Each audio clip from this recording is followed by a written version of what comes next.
sejak kebangkitan ulama bersama pengikut-pengikutnya istiqomah dan setia jaga akidah dan sunnah Rasulullah.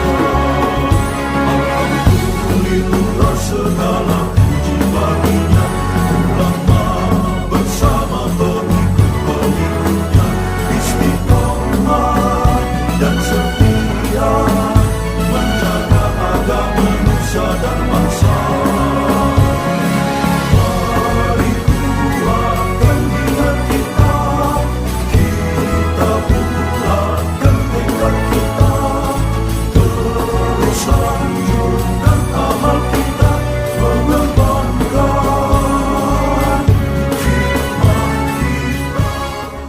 Assalamualaikum warahmatullahi wabarakatuh.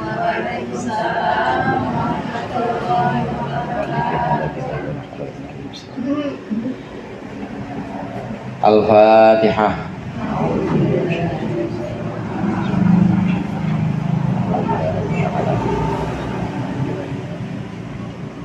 Iyyaka na'budu wa iyyaka nasta'in ihdinas siratal mustaqim siratal ladzina an'amta 'alaihim.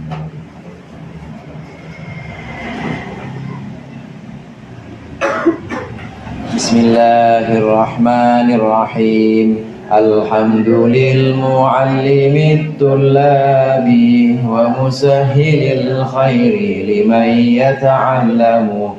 Thumma as-salatu wassalamu 'alan nabi wa alihi wa sahbihi jayum.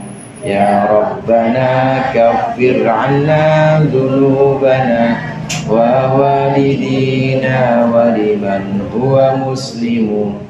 Nad'uka Allahumma ilman nafi'a min yawmina ilal hisabi yaqumu. Amin amin amin wa ya fattahu. Amin amin amin wa ya alimu. Alhamdulillah, alhamdulillahilladzi faqqaha man arada lahul khaira fid din wa hadahu sabilal muhtadin. Wassalatu wassalamu ala sayyidil mursalin wa imamil muttaqin sayyidina Muhammadin wa ala alihi wa ashabihi wat tabi'in. Amma ba'd, fa inna ahsanal hadithi kitabullah wa khairul hadi hadi Muhammadin sallallahu alaihi wasallam. Syarrul umuri muhdatsatuha wa kullu muhdatsatin bid'ah wa kullu bid'atin dhalalah. Segenap jamaah majelis taklim, Pak sore, para ibu, para ustazah, ibu-ibu hajah, hadirin hadirat sekalian yang dirahmati oleh Allah. Alhamdulillah pada sore hari ini kita berkumpul kembali melanjutkan pengajian rutin kita dengan membawa nikmat iman, nikmat Islam serta kesehatan. Mudah-mudahan hadirnya kita di sini mendapat ridho Allah, ilmu yang kita baca dan apa yang tadi sudah dibaca menjadi sesuatu yang bermanfaat di dunia wal akhirah. Amin ya rabbal alamin. Melanjutkan pembahasan yang lalu tentang sunnah-sunnah hayat dalam pelaksanaan sholat.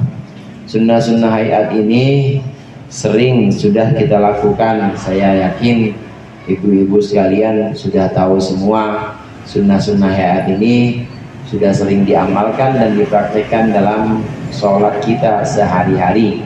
Yang terakhir kemarin yaitu tadabburul qiraat, yaitu merenungkan makna bacaan, merenungkan makna bacaan yang kita lafazkan dari lisan kita. Hendaknya kita tahu saat kita membaca Allahu Akbar artinya apa, Bu? Allah Maha Besar, kita renungkan bacaannya. Kemudian saat kita membaca Fatihah, Iyyaka na'budu wa iyyaka nasta'in artinya apa, Bu?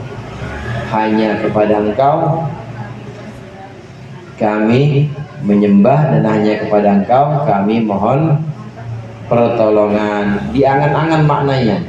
Dengan merenungkan atau mengangan-angan maknanya, maka akan hadir kehusyuan kita dalam sholat. Merenungkan makna bacaan-bacaan sholat ini hukumnya sunnah hayat. Meskipun sunnah hayat, hendaknya jangan kita tinggalkan. Sama seperti bacaan-bacaan lain, saat kita sujud baca subhana rabbiyal azimi wa bihamdi, itu sunnah hayat. Tapi jangan kita tinggalkan, karena dengan membacanya sholat kita ini makin sempurna. Minimal kalau kita baca subhana rabbiyal a'la wa bihamdi, ini minimal kita tumak ninahnya dijaga. Tahu tumak ninah bu? Tumak ninah harus ada, jangan tuman ninah. Dia tuman ninah. Ini tumak ninah itu berhenti sejenak, tenangnya anggota badan kita di antara satu gerakan dan dengan gerakan lain. Ini ada ketenangan, namanya tumanina. Kalau kita baca bacaan-bacaan yang sunnah seperti Rabbana lakal hamdu, pasti terjaga tumak ninahnya, terjaga ketenangan badan kita. Jeda antar satu rukun dengan rukun lain ini akan terjaga kalau kita baca sunnah-sunnah hayat ini. Nah, yang berikut ini adalah kesunatan hayat yang hubungannya dengan memanjangkan rakaat pertama dengan rakaat yang kedua. Sama-sama kita baca. Bismillahirrahmanirrahim. Wa tatwilur rakaatil ula ala tsaniyati wa dukhulu fis sholati binasyatin wa faraghi qalbin wa kasratud du'ai fis sujudi. Sunnah hayat yang berikutnya wa tatwilur rakaatil ula, dan memanjangkan rakaat pertama ala tsaniyati, mengalahkan rakaat kedua atas rakaat kedua, maksudnya mengalahkan rakaat kedua. Sunnah hayat yang ada dalam sholat adalah memanjangkan rakaat pertama daripada rakaat kedua, dan memang selalu seperti itu urutannya. Kalau kita jadi makmum sama guru-guru kita, kalau kita jadi makmum dengan imam yang memang tahu cara-cara sholat, itu pasti rakaat pertama lebih panjang dibanding rakaat kedua. Bisa ketara atau bisa tampak kalau kita sholatnya sholat jahar atau sholat yang bacaannya kedengeran bu. Kalau kita sholat subuh, maghrib, isya, itu disunnahkan membaca surat dan juga membaca fatihahnya ini dikencengin. Fatihah rakaat pertama dan kedua, surat rakaat pertama dan kedua ini disunnahkan untuk dikencangkan, namanya jahar. Ini akan kelihatan, imam yang tahu pasti akan memilih surat yang pertama lebih panjang dibanding surat yang kedua. Dari sini maka akan ketahuan juga rakaat pertama lebih panjang dibanding rakaat kedua. Ini bukan sembarangan, ini juga termasuk sunnah hayat. Sunnah kita ketika kita sholat, maka sunnah kita rakaat pertama ini lebih panjang dibanding rakaat kedua. Paling tidak kalau sholatnya sholat yang sir, sholat zuhur, sholat asar yang memang tidak disunnahkan baca kencang, paling tidak rakaat pertama itu lebih panjang karena ada doa, namanya doa iftitah. Doa apa bu? Iftitah rakaat pertama pasti lebih panjang. Allahu Akbar, Allahu Akbar kabira, walhamdulillahi katsira, wa subhanallahi bukratan wa asila, inni wajjahtu wajhiya, dan seterusnya. Ditambah Fatihah pasti lebih panjang. Kira-kira kalau dari tambahan iftitah aja, kira-kira panjangan rakaat pertama apa panjangan rakaat kedua bu? Pertama, karena memang sunnahnya seperti itu. Sunnahnya rakaat pertama lebih panjang dibanding rakaat kedua. Ini kalau dengan tambahan iftitah. Belum lagi kalau dengan tambahan surat, urutan-urutan surat. Mungkin pernah saya sampaikan di kesempatan-kesempatan yang lain. Urutan surat itu memang disunnahkan urutannya adalah urutan mushaf. Jadi urutannya urutan yang turun ke bawah. Ada turun ke atas bu? Bu, urutannya urutan turun, bukan naik. Turun itu maksudnya bagaimana? Nih yang namanya turun dari Al-Fatihah ke Al-Baqarah turun. Dari Al-Baqarah ke Ali Imran turun, dari Ali Imran ke An-Nisa turun, itu namanya turun, begitu turun.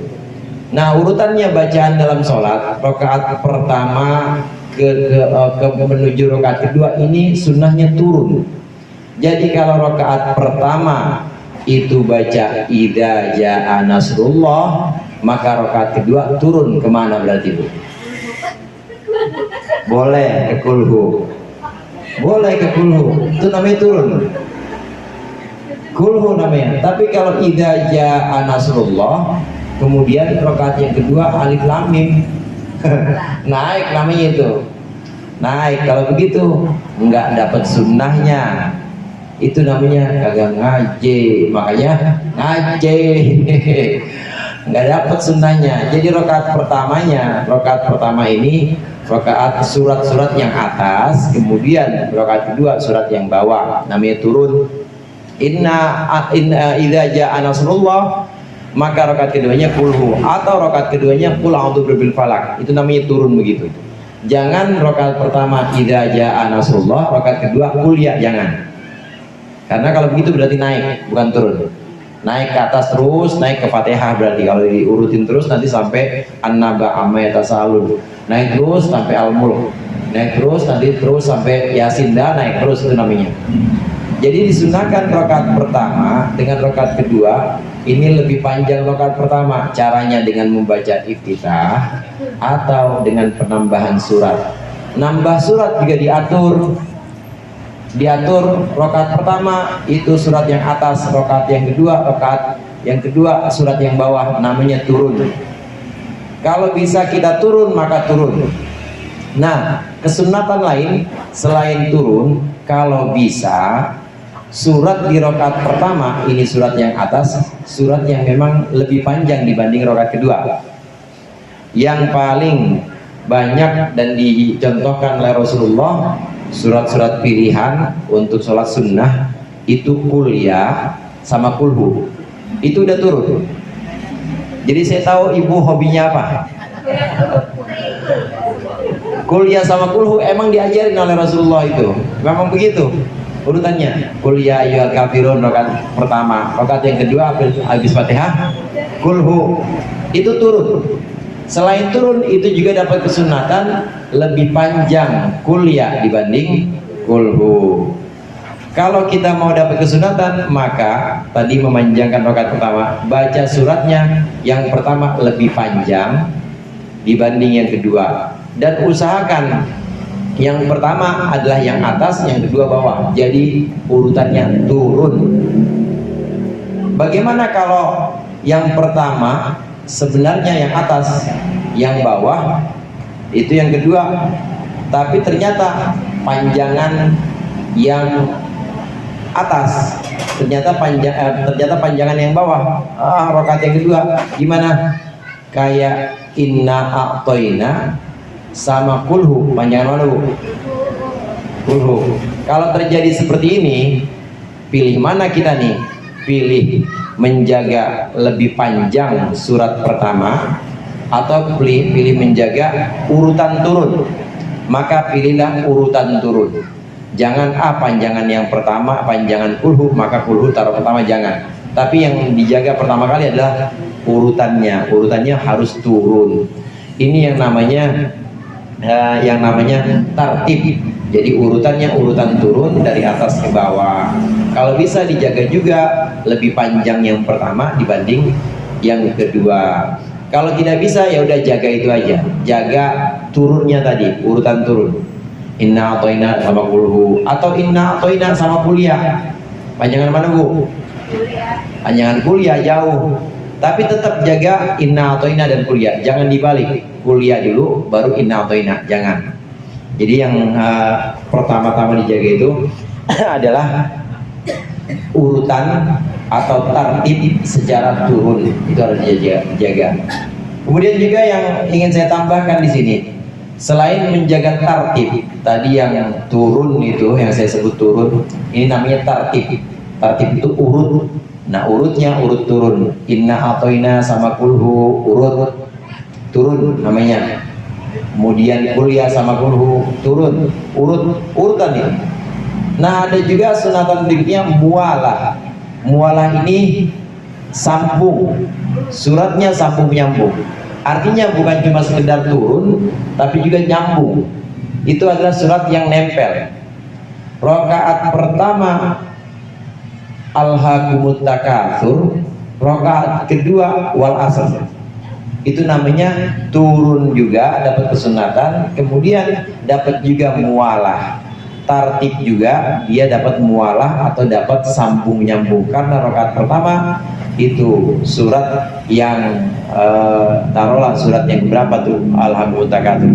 Rakaat yang pertama itu surat yang ke 100 misalnya, kemudian rakaat kedua surat yang 101 dari 100 101. Ini namanya dapat dua kesunatan, dapat sunnah tartib urutan turun, dan juga dapat sunnah mualah, yaitu sambung nyambung antara rakaat pertama dengan rakaat kedua suratnya. Contoh lagi misalnya yang dapat dua kesunatan, urut juga, dapat mualah juga. Rakaat pertama li'ila fi Quraisy, rakaat kedua aro'aita. Itu dapat tartib, dapat mualah juga. Dapat urutan turun dan juga dapat mualah juga. Atau rakaat pertama aro'aita, rakaat kedua apa bu? Inna a'toina. Itu dapat dua kesunatan, dapat tartib dan juga dapat mualah. Tapi kalau yang disebutkan tadi aro'aital dengan kulhu nggak apa-apa juga, boleh dapat satu kesunatan, yaitu kesunatan tartib atau urut, asal jangan dibalik aja. Kalau dibalik namanya tidak tartib. Kalau dibalik naik itu namanya tidak tartib, namanya acak. Nah, yang acak ini tidak ada ajarannya dari Rasulullah. Ini cara-cara kita melaksanakan sunatan sholat, membaca surat. Kembali ke pokok yang ada dalam kitab sini, disunnahkan memanjangkan rakaat pertama lebih panjang dibanding rakaat kedua. Caranya dengan rakaat pertama membaca doa iftitah, dan juga ditambahkan dengan surat-surat yang surat itu lebih panjang dan lebih atas dibanding surat rakaat kedua, karena harus memenuhi kesunatan tartib. Berikutnya sunnah hayat berikutnya. Ya, sebelum saya lanjut ke sunnah hayat berikutnya, ini bukan keharusan, bukan wajib, bukan satu yang sifatnya wajib dan membatalkan sholat kalau tidak mengikuti ketentuan ini, bukan. Ini hanya sunnah. Cuma kalau ada imam dia baca rakaat pertama Alhaakumut Takatsur, kemudian rakaat kedua Al-Qari'ah, itu ketahuan imamnya kagak ngaji, begitu aja udah, nggak wajib. Tapi ketahuan imamnya nggak ngaji, atau ngaji cuma ngajinya pas lagi bagian itu tidur, dia nyender aja, dia lupa bagian itu, nggak dengar penjelasan gurunya. Ini memang tidak wajib, hanya sunatan, cuma diajarkan oleh Rasulullah tartib mualah. Tertib juga kalau bisa sekaligus mualah. Kalau tertib mualah sudah dipenuhi dan ternyata lebih panjang rakaat kedua, ya udah nggak apa-apa. Yang penting yang kita pegang adalah tertibnya, bukan panjang pendeknya, bukan, tapi tertibnya, urutannya. Waddukhulu fi sholati binasyatin, sunnah hayat berikutnya yaitu masuk ke dalam sholat binasyatin dengan giat atau dengan semangat, wa faraghi qalbin, dan kosongnya hati.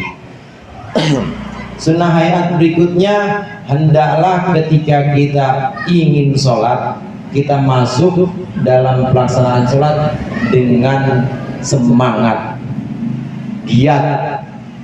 Kayak ibu kalau lagi pengen ngambil, ibu pada gajian ya, atau pengen ngambil sesuatu yang ibu suka, karena sholat ini adalah bagian kita, sholat ini adalah hadiah dari Allah.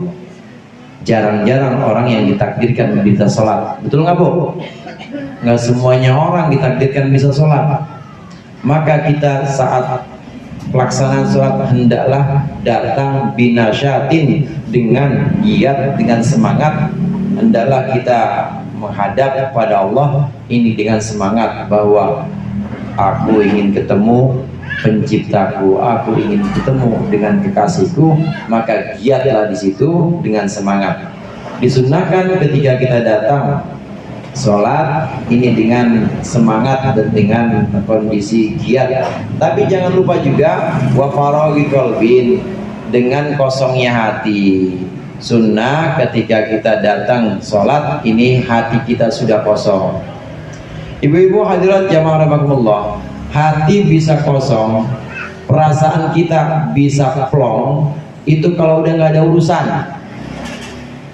Oleh karenanya sholat sambil nahan kentut atau nahan buang air besar makruh.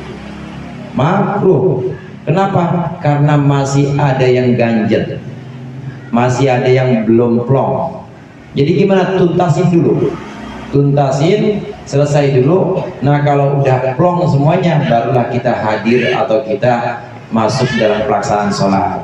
Ini untuk mendukung, untuk menyokong supaya hati kita plong, supaya hati kita tenang, kosong saat pelaksanaan sholat. Artinya kita sudah benar-benar hati kita diisi dengan bacaan-bacaan sholat, supaya jiwa kita dan diri kita itu sudah benar-benar tidak ada kaitan apapun, tidak ada sesuatu yang sedang menyiksa atau tidak ada sesuatu yang sedang menyita pikiran kita. Kebelet pipis jangan, kebelet buang air besar jangan, tuntasin dulu. Termasuk juga kebelet makan, lapar maksudnya bu, lapar, hayya 'alas sholah misalnya, udah azan hayya 'alas sholah, sementara di meja udah ada bandeng pesmol, udah ada sayur asem, udah ada macem-macem, dan tahu, dan ibu dalam keadaan lapar memang waktu itu, udah hayya 'alas sholah tapi dalam keadaan lapar, udah ngelihat, udah terlanjur ngelihat, nggak dibuka, nggak ditutup lagi itu tudung sajinya, dibiarin begitu aja. Udah terlanjur ngelihat dan terlanjur ada keinginan pengen makan, jangan sholat dulu, makan dulu. Mendingan kita makan ingat sholat daripada sholat ingat makan. Jadi selesaikan dulu, kosongkan hati kita dulu, artinya makan aja dulu yang kita inginkan, yang kita pengen-pengen, ambil lauk yang mana, nanti sampai sudah semuanya kira-kira sudah terpenuhi, wudhu, kemudian udah gak ada pikiran ke makanan, masuklah ke dalam pelaksanaan sholat. Ini maksud dari sunnah kita masuk pelaksanaan sholat dalam keadaan hati kosong. Ini jangan hati kita sedang menginginkan sesuatu atau hati kita sedang, pikiran kita sedang disita perhatiannya oleh sesuatu, jangan. Habis puasa itu kan nggak makan dari pagi. Puasa orang-orang makan nasi wudhu, orang-orang pada jam 10 mindo, dari siang-siang pada bikin es. Nah kita nggak makan. Nanti begitu azan batalin, dan memang kebetulan ada makanan, makan aja dulu dah. Sholat maghrib ntar aja, sholat maghrib mendingan kita makan dulu daripada waktu kita maghrib itu kemudian kepikiran diambil ntar sama anak gua ini, anak baru pulang lagi sholat baru fatihah rakaat pertama, assalamualaikum bu lapar, nah diambil lah gua pengen buka dari tadi udah nyiapin, diambil sama anak baru pulang, jadi kepikiran. Makanya lebih baik kosongkan hati kita dengan cara tunaikan keinginan-keinginan kita dulu. Ini caranya mengosongkan hati. Puasa misalnya. Kemudian juga yang mengganggu kita termasuk tadi menahan buang air besar, buang air kecil, termasuk juga badan keringetan misalnya. Badan keringetan atau nggak enak banget rasanya, pengen ganti baju atau pengen mandi dulu, jangan dipaksain sholat. Jadi gimana biar kita, walaupun keringat itu nggak najis, memang keringat itu nggak najis, Tapi kita disunnahkan datang atau menghadiri sholat dalam keadaan kosong hati kita, artinya dalam keadaan tenang jiwa kita. Mandi aja dulu biar gak gerah, nah kemudian ganti baju, sholat dan pakai baju yang bersih atau yang gak keringetan. Enak gak begitu? Enak dibanding harus sholat pakai baju yang udah keringetan walaupun memang gak najis. Ini semua diperbolehkan kita mengejar kesunatan, mau mengosongkan hati kita dengan cara tunaikan dulu keinginan-keinginan kita. Ini semua boleh dilakukan kalau waktunya masih panjang. Baru hayal sholat, makan aja dulu, atau baru banget selesai sholat, baru banget selesai azan, maksud saya baru banget selesai azan sementara kita kebelet, udah kamar mandi aja dulu. Kalau waktunya masih panjang maka selesaikan dulu yang tadi menyita pikiran kita. Tapi kalau waktunya udah mepet, nggak boleh. Waktunya udah mepet, udah kurang 2 menit lagi, walaupun ada pesmol, ada rendang, ada sayur asam, namanya 2 menit lagi, biarin aja sholat pikiran pesmol daripada makan dulu keluar waktu. Jangan. Maka kalau waktunya dalam keadaan mepet dan kita tidak bisa lagi menunda sholat kita dengan cara menunaikan keinginan kita, maka tetap harus didahulukan sholat. Jadi gimana sholatnya? Ya nggak khusyuk jadinya. Ya orang masih kebelet, orang masih gerah, atau orang masih kepikiran makanan. Kenapa sholatnya nggak khusyuk? Ya salah sendiri. Kenapa sholatnya mepet? Begitu maksudnya. Jadi boleh dilakukan ini kalau waktunya masih panjang. Wa kathratud du'a fi sujud. Sunnah hayat yang terakhir di sini, memperbanyak doa ketika sujud. Doa ketika sujud yang ibu tahu, subhana rabbiyal a'la wa bihamdi. Diperbanyak doa ini. Berapa? 11. Subhana rabbiyal a'la bihamdi, subhana rabbiyal a'la bihamdi, subhana rabbiyal a'la bihamdi. 11. Kalau ibu mau tambah yang lain boleh. Subhana rabbiyal a'la bihamdi, subhana rabbiyal a'la bihamdi, subhana rabbiyal a'la bihamdi. 11. Allahumma laka sajadtu wa bika amantu wa laka aslamtu. Tambahannya tuh boleh. Atau kalau ibu mau kurang kayaknya Ustaz segitu kurang, tambahin lagi boleh. Allahumma, doa sujud tilawah, doa sujud syukur. Sajada wajhiyal ladzi khalaqahu wa sawwahu wa syaqqa sam'ahu wa basarahu fatabarakallahu ahsanul khaliqin. Tambahin itu. Jadi subhana rabbil a'la wa bihamdi 3 kali atau 11 kali. Tambahin Allahumma laka aslam, Allahumma laka sajadtu wa bika amantu wa laka aslamtu. Tambahin doa sujud syukur. Sajada wajhiyal ladzi khalaqahu wa sawwahu wa sawwara. Sajada wajhiyal ladzi khalaqahu wa sawwahu wa syaqqa sam'ahu wa basarahu fatabarakallahu ahsanul khaliqin. Kurang Ustaz sih mah. Tambah lagi. La ilaha illa anta subhanaka Allahumma bihamdika Allahumma gfirli. Tambahin itu lagi. Kurang, masih kurang juga. Tambahin lagi. Allahumma gfirli dunubi ditqahu wa jillahu awwalahu wa akhirahu sirrahu wa alaniyatahu. Ibu masih kurang lagi, tambahin lagi. Emang itu doa-doa sujud semua. Itu doa-doa sujud. Kalau masih kurang lagi, tambahin lagi. Tambahin Allahumma inni a'udzubika bi mu'afatika min uqubatik wa a'udzubika bi ridhoka min sukhtik wa a'udzubika minka la uhsi thana'an 'alaika anta kama atnaita 'ala nafsi.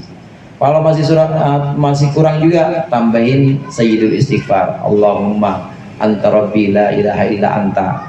Itu doa. Kenapa diperbanyak doa ketika sujud? Ini hukumnya sunnah. Karena aqrabu ma yakunul abdu inda rabbih wa huwa sajidun. Sabda Rasulullah SAW. Keadaan seorang hamba yang paling dekat dengan Tuhannya adalah ketika si hamba sedang sujud. Itu keadaan yang paling dekat dengan Tuhannya. Keadaan kita yang paling dekat dengan Allah adalah ketika kita dalam posisi sujud. Makanya disunahkan perbanyak doa di sini. Baca doa yang subhana rabbil a'la itu boleh 11 kali, ditambah doa-doa tadi, atau boleh juga ditambah doa istighfar aja, astagfirullahaladzim, astagfirullahaladzim. Ditambah doa-doa yang lain dalam sujud, ini disunahkan. Kalau posisi kita sedang dekat kepada Allah, yakni dalam keadaan sujud, kira-kira yang namanya lagi dekat minta sama Allah dikabulkan ya Bu? Dikabulkan insya Allah. Dianjurkan sekali saat kita sujud ini kita banyak doa, karena doa dalam sujud ini insya Allah dijabah oleh Allah. Kenapa dijabah? Karena itu adalah posisi paling dekat kita dengan Allah, yaitu ketika kita sujud. Ada pertanyaan atau ada permasalahan, lebih baik mana baca subhana rabbiyal a'la bihamdi 11 kali dengan baca subhana rabbiyal a'la subhana rabbiyal a'la wa bihamdi 3 kali tapi ditambah doa yang tadi saya sebutkan? Lebih bagus baca subhana rabbiyal a'la 3 kali ditambahkan dengan doa-doa tadi. Dengan Allahumma laka aslamtu bika Allahumma laka sajadtu bika amantu laka aslamtu sajada wajhil ladzi, bagus itu daripada subhana rabbiyal a'la wa bihamdi 11 kali. Ini maksudnya dari doa hafal. Hafalin dulu. Hafalin. Belum dikasih ide ya? Iya dah, ntar insyaallah. Iya, boleh. Ntar saya tulisin insyaallah. Ada sajadah, laka sajadtu. Ruku juga begitu. Ruku itu ada bacaan tambahan. Subhana rabbiyal azimi wa bihamdi 11 kali. Atau kalau nggak 11 bagaimana? Boleh 3 kali tapi tambah doa. Ini juga lebih bagus. Allahumma laka roka'tu wa bika amantu wa laka aslamtu roka'a wajhi wa sam'i wa basari wa mukhi wa mastaqallat bihi qadami lillahi rabbil alamin la ilaha illa anta subhanakallahumma Allahumma gfirli. Itu doa ruku. Jadi masing-masing rukun yang panjang itu ada doa tambahan. Rukun yang pendek juga ada, tapi tidak boleh panjang-panjang, memang seperti i'tidal dan duduk di antara 2 sujud. Ini memang nggak boleh panjang-panjang. Pernah kita bahas i'tidal Rabbana lakal hamdu, ini nggak boleh lebih panjang dibanding bacaan Fatihah. Kalau lebih panjang dibanding bacaan Fatihah batal sholatnya. Begitu juga duduk di antara 2 sujud. Duduk di antara 2 sujud nggak boleh panjang-panjang. Nggak boleh lebih panjang dari ukuran tasyahud, yaitu sampai asyhadu an la ilaha illallah wa asyhadu anna muhammad rasulullah, kira-kira segitu. Kalau lebih panjang dari ukuran tasyahud batal duduk di antara 2 sujud. Makanya duduk di antara 2 sujud ini harus cepat-cepat. Kenapa? Takut pules. Lagi sujud, lagi duduk di antara 2 sujud, baca kepanjangan, buru-buru. Enggak buru-buru dia panjang, akhirnya lama di situ, batal sholatnya. Jadi 2 itu duduk di antara 2 sujud dan i'tidal, ini adalah rukun pendek. Tidak boleh kita memanjangkan rukun yang pendek yang 2 ini, bisa membatalkan sholat. Inilah kesunatan hayat dalam sholat. Sampai yang terakhir tadi, hendaklah kita memperbanyak doa tatkala kita sujud. Bisa doa-doa yang makthur, doa-doa yang diajarkan oleh Rasulullah yang tadi saya sampaikan. Boleh ibu pakai doa-doa yang lain, misalnya doa mohon keturunan yang baik, Rabbana hablana min azwajina wa dzurriyyatina qurrata ayun. Yang penting yang supaya aman ayat Fatihah aja, karena kalau doanya bukan dari ayat Fatihah khawatir itu doanya doa dunia. Kalau doa dunia ukurannya begini Bu, doa dunia itu doa sesuatu yang sebenarnya bisa diberikan bisa diberikan oleh selain Allah. Oleh selain Allah itu bisa. Tapi kalau doa akhirat itu cuma Allah yang bisa berikan. Seperti magfirah, ampunan. Bisa nggak Pak RT ngasih ampunan? Ya bisa. Kemudian doa anak-anak soleh. Kira-kira Ustadz Anam bisa nggak ngasih anak soleh? Nggak bisa, Allah semua. Kemudian selamat dunia, selamat akhirat, bisa nggak manusia memberikan atau mengabulkan doa ini? Nggak bisa, cuma Allah yang seperti itu, yang hanya Allah yang mengabulkan, itu namanya doa akhirat. Itu paling gampang, di Al-Quran semua ada doa akhirat. Kalau kita mau doa selain di Al-Quran, maka doanya doa yang hanya Allah yang bisa mengabulkan. Itu namanya doa akhirat, jangan doa dunia. Khawatirnya kalau doa dunia ini malah batal, apalagi pakai bahasa Indonesia. Apa contoh doa dunia? Tagihan banyak, leasing di mana aja, home credit, home credit ada, terus pay later ada, apalagi kontrakan semuanya tagihan banyak. Ya Allah, dalam sujud nih, ya Allah, saya minta lunasi utang saya. Kira-kira utang 10 juta bisa nggak dilunasin sama ipar ibu yang baik? Bisa nggak? Bisa. Itu berarti doa dunia. Kalau bisa dilunasin, maka jangan dibaca ketika sholat, jangan, bisa ngebatalin, karena itu doa dunia. Jadi dalam sholat hendaklah doanya doa akhirat saja. Yang paling gampang tadi saya tegaskan lagi, yang paling gampang itu doa yang diajarkan Rasulullah atau doa yang dari Al-Quran. Banyak kok doa-doa yang diajarkan Rasulullah yang ibu saya yakin hafal. Di antaranya Rabbi zidni ilma warzuqni fahma, itu doa-doa maghfurat, doa-doa yang diajarkan Rasulullah. Atau Rabbi firli wali walidayya, itu juga maghfurat. Wali walidayya warhamhuma kama rabbayani shaghira, Rabbana atina fid dunya hasanah, juga itu maghfurat. Bahkan dari Al-Qur'an itu. Dari Al-Quran ini dijamin kalau yang dari Al-Quran tidak membatalkan sholat. Raf'ul yadaini yusannu raf'ul yadaini hadwal mankibaini, wallahu a'lam bishawab. Mudah-mudahan bermanfaat. Kurangnya saya mohon maaf. Allahul muwaffiq ila aqwamit thoriq. Wassalamualaikum warahmatullahi wabarakatuh.